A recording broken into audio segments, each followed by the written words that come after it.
The Honourable Leader of the Opposition. The Prime Minister was also forced to release data from his own government showing that there would be a $30 billion a year hit to our economy as a result of his job-killing carbon tax, data that he had up until then been hiding. He's been going around claiming that Canadians are better off because they pay this tax.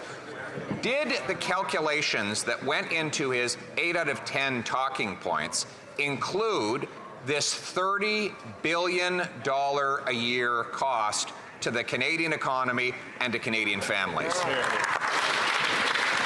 The Right Honourable Prime Minister.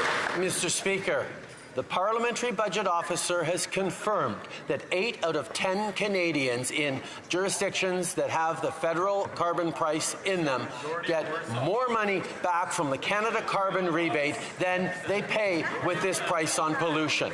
That is fact. Now, the Conservative leader has been using erroneous figures that the Parliamentary Budget Officer has said he made a mistake on to continue to attack our plan on fighting climate change and putting more money back in people's pockets. 8 out of 10 Canadians are better off, Mr. Speaker. Hear, hear. The Honourable Leader of the Opposition. Does that include the $30 billion a year economic cost when distributed among those 8 out of 10 families? The Right Honourable Prime Minister. Mr. Speaker, once again, the Conservatives are basing their attacks on climate action and affordability on erroneous calculations that the Parliamentary Budget Officer has admitted that he made.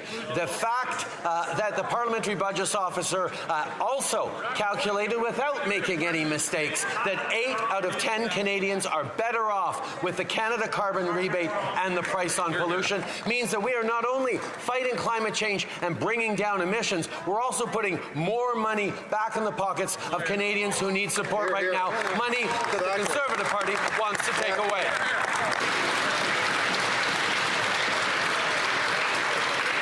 The Honourable Leader of the Opposition. I'm not using Parliamentary Budget Officer numbers. I'm using numbers that this Liberal government has now published. This government has admitted that their carbon tax will hit Canadians with $30 billion in annual losses to wages and higher prices. That is their data. They published it. So once again, very specific question. When he claims that 8 out of 10 are better off, does that include the $30 billion of costs that he now admits that the government will impose on the economy? The Right Honourable Prime Minister. Mr. Speaker, I don't know how much clearer I can be, but I'll try. Based on everything this government knows, all the studies we've made, all the studies that the Parliamentary Budget Officer has made, we can affirm very clearly, and it's backed up by independent economists, that 8 out of 10 families in jurisdictions across the country where the federal price on pollution applies do better off with more money in their pockets than the price on pollution costs them with the Canada carbon rebate. It's putting more money in the pockets of Canadians, and the Conservatives are wrong on this.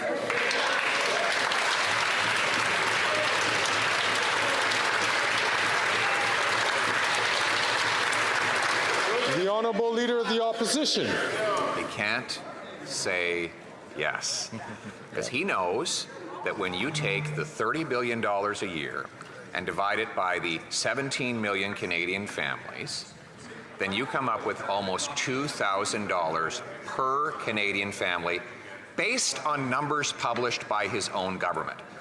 So it's like him saying, you can afford this house as long as you don't take into consideration the down payment and the monthly mortgage payments. If you take out $30 billion of costs, you don't have a real calculation. So why doesn't he put the $30 billion back into the calculator and show Canadians whether they're really better off?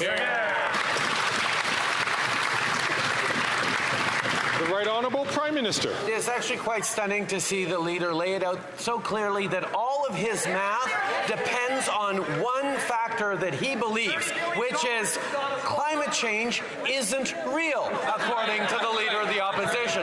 That's the only way to make sure his math works. If he says there are are no costs to Canadians of extreme weather events. There are no costs to Canadians about degrading competition when the world is switching towards greener solutions.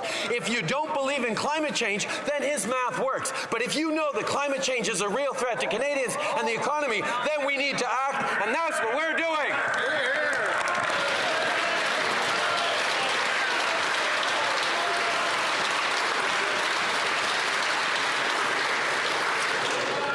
The Honourable Leader of the Opposition. No, all you have to accept is the fact that his carbon tax will not reduce by 1 penny the cost of climate change to Canadians. It will not eliminate one flood, one drought, one storm, one anything.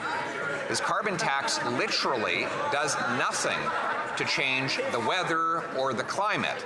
What it does is makes Canadians poorer.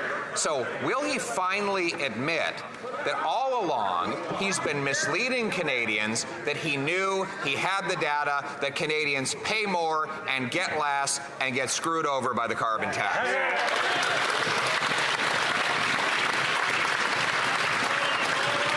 Encourage all members to try to find ways that for polite words in the House of Commons.